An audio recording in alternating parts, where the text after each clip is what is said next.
Bonjour à tous, j'espère que vous allez bien. Donc là, on voit qu'il y a pas mal d'actualités économiques en ce moment sur les crypto-monnaies. Ok. Surtout que là, on arrive fin septembre et on commence à avoir quand même pas mal de mouvements. Surtout que le Bitcoin commence à progresser, les altcoins commencent à progresser également. Du coup, là, on voit encore une annonce, c'est que la Chine réveille le dragon économique. Bitcoin pourrait en tirer profit. Donc en fait, la Chine, ils ont relancé de manière massive à nouveau l'économie, euh, tout simplement en fait au niveau de leur programme de taux d'intérêt, ils ont décidé à nouveau de cut, d'accord, de baisser les taux d'intérêt. Et donc en baissant les taux d'intérêt, tout de suite, ça veut dire qu'il y aura plus d'afflux monétaire. Et donc, qui dit plus d'afflux monétaire, dit forcément tout cet argent, il faut bien qu'il aille quelque part et du coup, il ira sur du risk-on. Le risk-on, ça va être tout ce qui est indice américain, bah, les indices en général, les crypto-monnaies, d'accord? L'or, donc on a vu que l'or a progressé énormément et tout ce qui va être les différentes matières premières, d'accord? Du coup, par rapport à ça, on pourrait donc atteindre un cours du Bitcoin vers de nouveaux sommets historiques alors que Pékin injecte des liquidités colossales dans son économie. Les analystes prévoient un impact significatif sur le marché crypto avec le Bitcoin en première ligne. Donc, le plan de relance chinois, un tremplin vers de nouveaux sommets pour le Bitcoin, l'empire du milieu sort l'artillerie lourde pour relancer sa machine économique. La BPOC, donc la Banque populaire de Chine, vient d'annoncer un plan de stimulation sans précédent depuis la pandémie, injectant 140 milliards de dollars de liquidités dans le système financier. Donc, ils ont fait clac comme ça et ils ont créé 140 milliards. Cette décision s'accompagne d'une réduction du taux de réserve obligatoire et d'un assouplissement des conditions de crédit immobilier. Du coup, en fait, ils ont constaté qu'il y avait, on commençait à avoir une croissance économique qui commençait à ralentir et également le fait que les crédits immobiliers, bah, ça freine, ok? Parce que plus on a de taux d'intérêt élevés, moins on a de crédits immobiliers et donc forcément, ça va jouer sur le prix de l'immobilier. Du coup, eux, ils veulent pas ça et ils veulent relancer l'activité immobilière. Donc, pour ça, il faut tout simplement jouer sur la création monétaire. Donc, ce plan ambitieux vise à combattre les vents contraires qui freinent la deuxième économie mondiale, la déflation qui menace. Donc, la déflation, c'est quoi? C'est quand on a de l'inflation et en même temps, on a la croissance économique qui baisse. Donc, comment ça s'explique? Admettons que vous avez un prix immobilier qui est en inflation. Donc, ça veut dire qu'il est au-delà, donc en gros, il est au-delà de ce qu'il devrait être il y a 15 ans. D'accord? Dû à la création monétaire.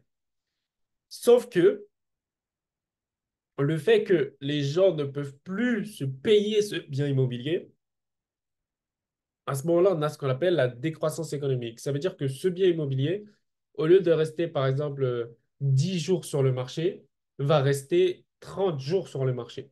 OK? Donc, en gros, il aura plus de difficultés à se vendre. Donc, on a un ralentissement des ventes immobilières. Et donc, à cause de ça, bah, on passe en déflation. Ça veut dire qu'on a une décroissance des ventes, mais en même temps, les prix restent élevés. Ça, ça, c'est catastrophique pour l'économie. C'est invivable. Et en fait, faut se mettre à la place et la psychologie qu'il y a dans la déflation.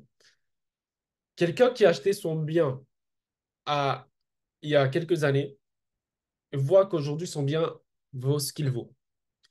Et on lui dit que la raison pour laquelle votre bien a pris autant de valeur, c'est parce que on a injecté de l'argent dans l'économie.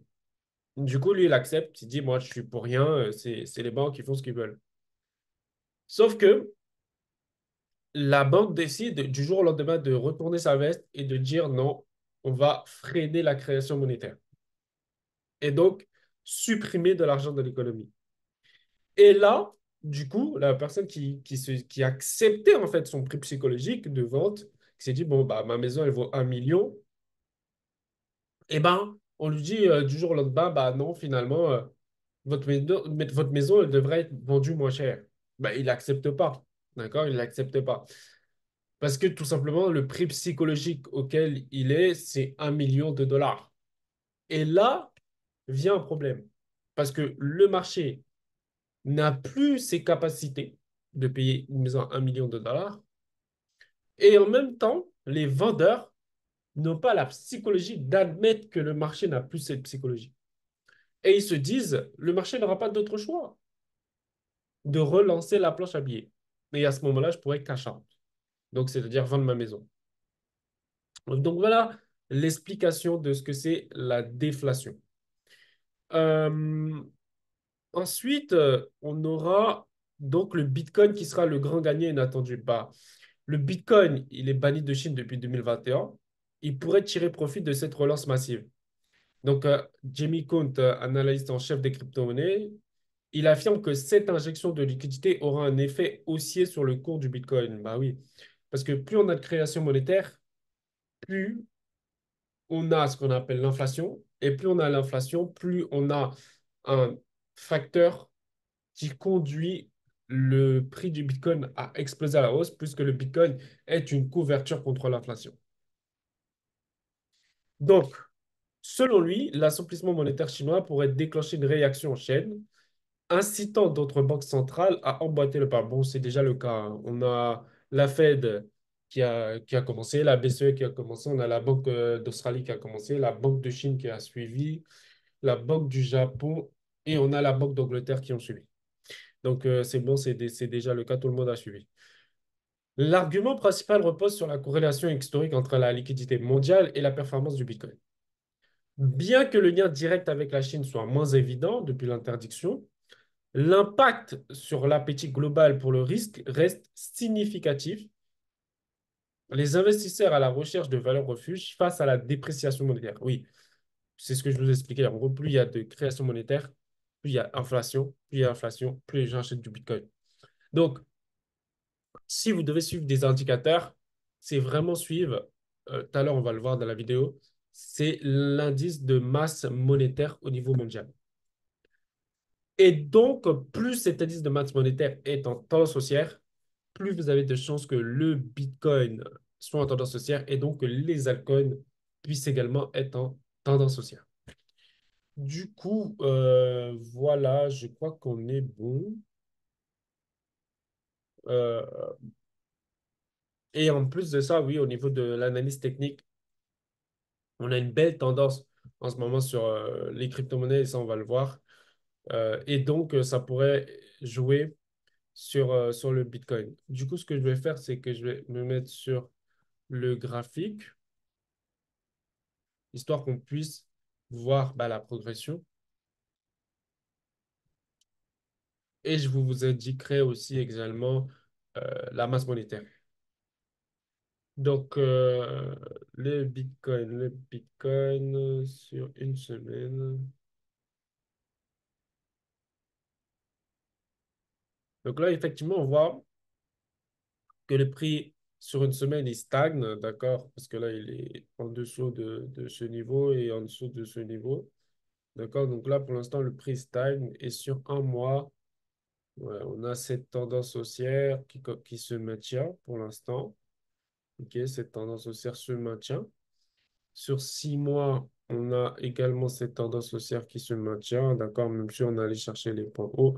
Et on pourrait se dire que ce point haut, ce point bas, ce point haut, ce point haut, plus bas, plus haut que le précédent, a relancé la tendance. Mais on a ce point haut ici, qui est la zone des 65 000 dollars, qui fait vraiment barrière, qui est vraiment barrière. C'est-à-dire le prix, il n'arrive absolument pas à casser la zone des 65 000 dollars. Donc, tant que le prix se maintient en dessous, ça peut être compliqué au niveau technique pour le Bitcoin et on sera plus dans une baisse que d'une hausse pour l'instant. Le temps que voilà, on puisse avoir le PCE Core qui tombe vendredi, qui pourrait relancer les crypto-monnaies. OK, donc il faut attendre vendredi pour qu'on puisse avoir une hausse significative sur le marché des crypto-monnaies. Du coup, je voulais vous montrer par rapport tout simplement à l'économie mondiale et on va voir la masse monétaire. OK? Et à partir de cette fameuse masse monétaire, on pourra donc conclure la tendance de la masse monétaire et en fonction de la tendance de la masse monétaire, conclure tout simplement où on se dirige. Donc là, je vais vous montrer ça. Voilà. On a la M2, donc qui est la masse monétaire M2. Donc voilà, c'est la réserve fédérale. Et là, voilà. On a, depuis 2015, vous voyez, on a une tendance haussière de la création de la monnaie qui est fulgurante. Et ce qu'il faut remarquer, c'est que au Covid, donc c'est-à-dire en 2022, voilà. En 2022, on a eu 21,72 T, d'accord, de masse monétaire. Donc ça signifie à 21,72 trillions de dollars. C'est énorme. Ok, énorme. On a actuellement à 21,175 trillions de dollars disponibles en circulation dans l'économie et au plus bas, on était à 286,60 billions. Et ça, c'était le 31 janvier 1959. Ça, c'est quelque chose qui est fréquent. Donc, chaque mois, vous avez la masse monétaire qui sort. Et la dernière version, c'est 24 septembre 2024. Et le 24 septembre, on était à 21,187, 100, non, 21,18 trillions de dollars. Donc, comment vous dire que ça repart? Parce que regardez, en, en juillet, on était à 21,03 T. Ensuite, le 27, on est passé à 21,05 T. Et là, le 24 septembre, on est à 21,18 T. Ça veut dire que, regardez sur un an, on a une tendance haussière. OK? On a une tendance haussière. Signifie que l'inflation, d'accord, continue. OK? L'inflation continue. L'inflation ne s'arrête pas. Parce que là, on a la monnaie supply, d'accord? Et là, on voit que la monnaie supply est toujours en tendance haussière. Ce qui signifie que le Bitcoin sert toujours et est toujours utile. Tant que cette masse monétaire est en tendance haussière, le Bitcoin est utile. Je vais vous montrer la M1, masse monétaire M1. Et là, on voit que sur, voilà, sur 5 ans, on avait une stagnation. D'accord, là, on a une stagnation. On va regarder les chiffres. Le chiffre.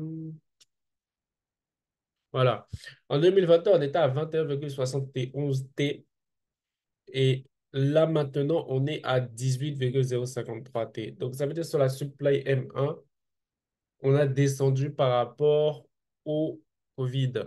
Mais par rapport au 1er juin 2024, on était à 18,063 T. Et juillet, non, ça c'est juin, ça c'est juillet, 18,053 T. OK? Donc 0,63, 0,23, 17. Donc ça augmente, OK? Ça repart. Si je regarde sur un an, regardez, on était à 17,935 T. Là, on a 18,053 T. Donc, depuis février, on a la masse monétaire M1 qui repart. OK, qui repart.